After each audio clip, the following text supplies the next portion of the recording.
video, we're going to be covering all of the basics of airbrush, and I'm going to be getting right on point just so that this video is not extremely long because we have a lot to cover. So a little bit about airbrush. Based on a Iwata website, it states that Abner Peeler invented this airbrush in 1879. He did do it for artistic purposes, so that's very exciting to know. Also, it didn't become very popular or a little more well known until around the 1950s when MGM used it in one of their films. So bottom line, it's been around quite a long time.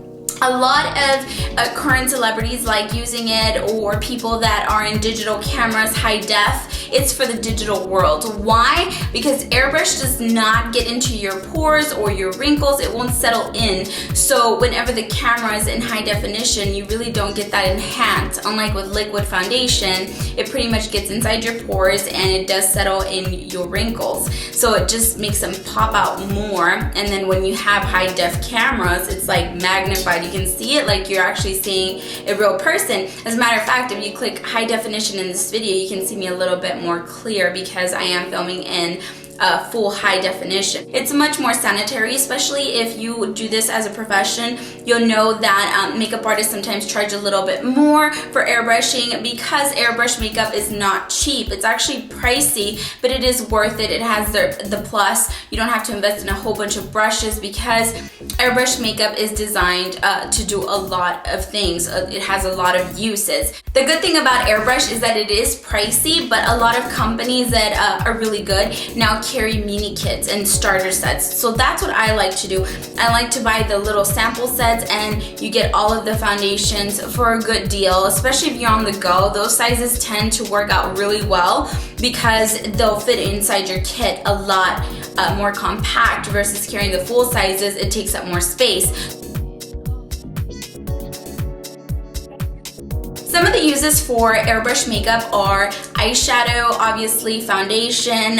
Some people like to use it for nails, for clothing, for hair, for temporary tattoos, for stretch marks, for scars, all that good stuff. And I think that, you know, there's many more uses. I'm sure I'm not including tanning as well, which is really big now, the airbrush tanning. And so there's tons of uses for this, and you can just get very creative with it. Now, getting right to the equipment that I use this one right here. This one's called the Stilazzi Napoleon Airbrush Compressor. I really like this one because it's not very heavy. So as you can see, it is very compact. The dimensions are 6 by 6 by 7, I believe, and it only weighs about 7 pounds. So whenever I package it into my makeup case, which I will be doing a video on, it fits in there really well, and I don't have to worry about it being extremely heavy when I have to get it down from my car. It also comes with a coiled hose, which I really like because it's very flexible and it's not everywhere. So it kind of just stretches out quite a bit, and it doesn't look like it's flexible, but it actually is, as you can see.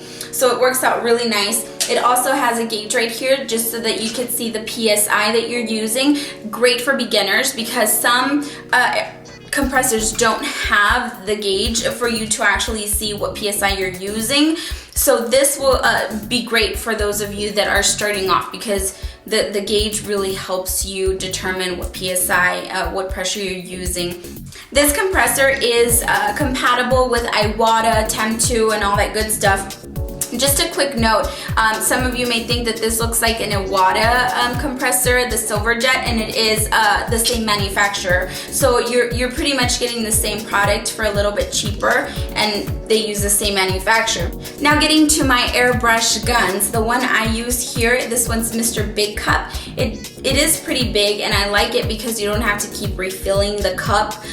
So this has to be a plus for this one. It is 6 inches and it is stainless steel, so it wipes off very easily, no marks or anything like that. Very durable. This gun is a dual action airbrush gun. Now dual action means simply that you can push down and the air comes out, no makeup, no paint. Once you push down and pull back, then the air and the paint come through. But if you just push down without pulling back, you just get air, and it works out great because if you're applying eyeshadow, you just let the air dry it out, and that way you don't get any creasing and it serves as, you know, air so that the makeup settles a little bit quicker. So I have two guns that I use. This one I use for water-based and alcohol-based products. And then the other gun that I have is for my silicone-based products.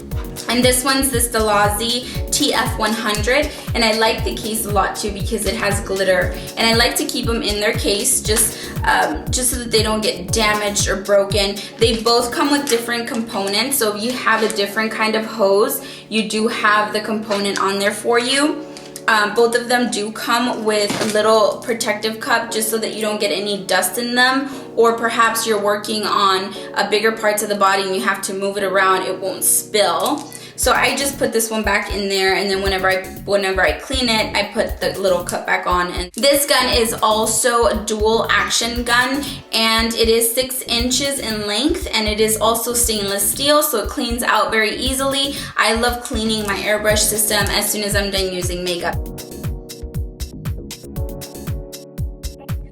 So now for the types of airbrush foundations. We have the water-based foundations, silicone-based, alcohol-based. Of course, there's polymer-based as well, but I've only used the water-based, the alcohol-based, and the silicone-based, so that's what I'm gonna cover because that's the only experience that I've had, so I can't really talk about the other ones because I haven't had an experience with them. Water-based foundations are fine pigments mixed with water, and when applied to the face, they do create more of a matte finish unless you kind of mix a little bit of shimmer or gold or silver with it, then you'll get a nice little glow, but otherwise it goes on matte. When dealing with water-based foundations, you can't really touch them up like you could a silicone-based. The water-based is great because it does well with a lot of different types of skin types. So you can actually work a little bit better with water-based. You don't have to worry about breakouts or anything like that with the water-based airbrush. When using water-based products, I like to use 5 psi to about 8 psi depending on the brand that I'm using. And again, that's why the gauge is so helpful. And then for the face, I use about 10 psi to 15 psi depending on the coverage that I want to achieve. Whenever you're applying foundation, you want to be about 6 inches away. The further you are, the lighter and sheer the coverage is. The closer you are, the heavier, but you don't want to get too close because then that creates just spots everywhere, and that's not good. So about 5 inches at the closest, and just do big circular motions. I guess medium, small, and big. It just creates a different, effect. But everybody has their own technique. Like for example, me, I like going in circular motions, but I also like going in strokes. So it just all depends once you get the hang of it. Now for silicone-based products, you do get more of a dewy finish, and it's a lot more like skin. I am wearing silicone today. You do get a little bit of oil on your face, and my face is combination, so sometimes it can be a little excessive when using silicone-based products. You do have to add some translucent powder throughout the day and do some touch-ups because the T-zone area usually gets very oily. But as far as silicone base goes, it is very durable. It lasts much longer than the other types of airbrush foundations. However, some people are allergic to silicones, so keep that in mind. Some people may break out and so on and so forth, so you do want to be careful whenever using silicone products on a client. You may want to ask if they have any reactions to silicone. The last one that I've tried is alcohol-based, and alcohol-based products are meant for the body only because it can irritate your eyes, and I don't think alcohol would be ideal for the face. Whenever you are using, different formulas like I do, I like using water-based, alcohol-based, and silicone-based, and this is why I have 2 airbrush guns, because I don't like to mix, formulas in my gun, because if I happen to forget, I don't want to mix them. You ask why? Because if you end up mixing silicone with an alcohol-based paint, you will create plastic and you will get your gun clogged. and that's just a no-no. So it's always nice if you're gonna do this professionally to have 2 guns. If you're starting off, obviously start off with 1, but make sure you clean it thoroughly, and also make sure you're getting the proper cleaner. So whenever you're using water-based products, use water-based cleaner. If you're using alcohol-based products, use alcohol-based cleaner. If you're using silicone-based products, use silicone cleaner, because that's just the easiest way. You don't mix them, you don't have any problems, and you're good to go. Pretty much, if you take any course on airbrush, they will tell you to do, you know, kind of like dots and follow the lines, and I will do that now. I'll take one of my Kett colors. Always remember that you do have to shake a lot, and that's just so that everything just mixes properly. And this is with all airbrush makeup. They have little metal beads in there to help you mix everything properly. So I'm gonna put a couple of drops of this in my airbrush gun. Okay. And then I'm going to just turn this on, and since we're using water-based, we're gonna go at about 10 psi. What you do is you just pull back on the lever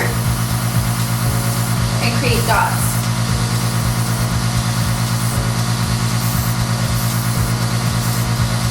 I didn't let go. So this will help you practice whatever it is that you need to practice. So what they tell you is to just follow a line, and this is basically how you do it.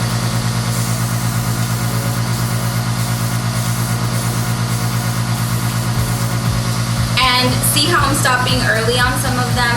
That's what you want to practice on. So just for details, just like that. See what I'm saying? So that's pretty much how you practice, and you want to do strokes and, you know, blending. See? And if you do circular motions, you get even coverage. You know, notice how when you go straight, you get a lot of color, and notice when I'm far, you don't. So you want to create that distance and practice, take your time, and, you know, experiment with color.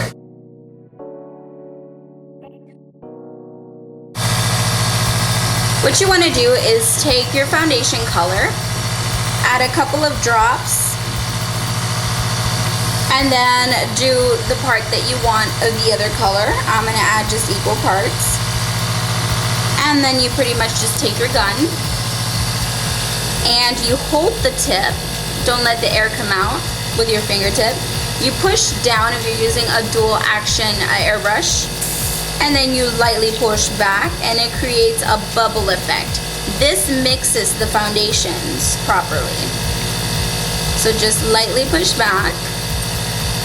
Once you've mixed, you can always spray into a paper or a tissue and make sure that the right color is coming out. And there you go. You've mixed your foundation. I'm going to add these 2 colors. It's Gold and Love. This one's Rush. I call it Gold, but it's Rush and Love. And I'm going to mix it into my compressor. And I'm going to add about 3 drops of Rush, which I just wasted on this background.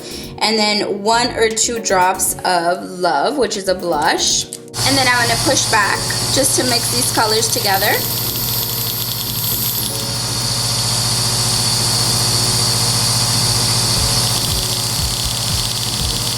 And now you have a pink gold color.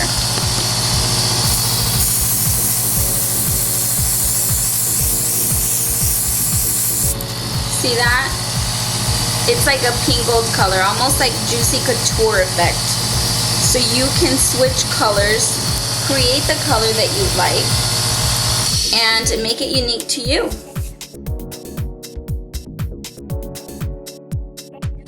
Now, when cleaning your airbrush, what you want to do is just take obviously your correct formula cleaner and apply a little bit of that in there. What I like to do is allow it to bubble, and then I spray it into a tissue just so that you don't get any of those fumes out in the air. So just let it out, and as you can see that? See all that makeup that's coming out? I like to push back a few times just to kind of get the needle to move around and loosen up that makeup in there. And I pretty much do this step until you finally see the airbrush blowing out no color at all. For any color that you can't reach in there, what you want to do is just grab one of these Q-tips and apply a little bit of your airbrush system cleaner and clean it out and just get in there really nicely. I don't like to get too much in there because I don't want any of the lint to go in there. And then I flip it around, take the clean part, push back so that the needle goes in, and then I clean the front just like that. Alright, so that concludes my Airbrush Basics video. I hope that you all found this helpful. For those aspiring makeup artists, I hope that you learned a lot from this video today, and there are more airbrush videos coming up soon because there's so much to cover. So I will do a series like I said before. So this is just the basics, and we will get into more detailed videos soon. I know that I've been getting a lot of requests on how to do the airbrush eyeshadow, and that's coming up as well, along with the series. So make sure that you keep tuning back in. Thank you so much for taking the time to watch my videos. If you do have time, check out my personal channel, Denise Makeup TV, and I will see y'all very soon with another airbrush video. Talk to y'all later. Bye.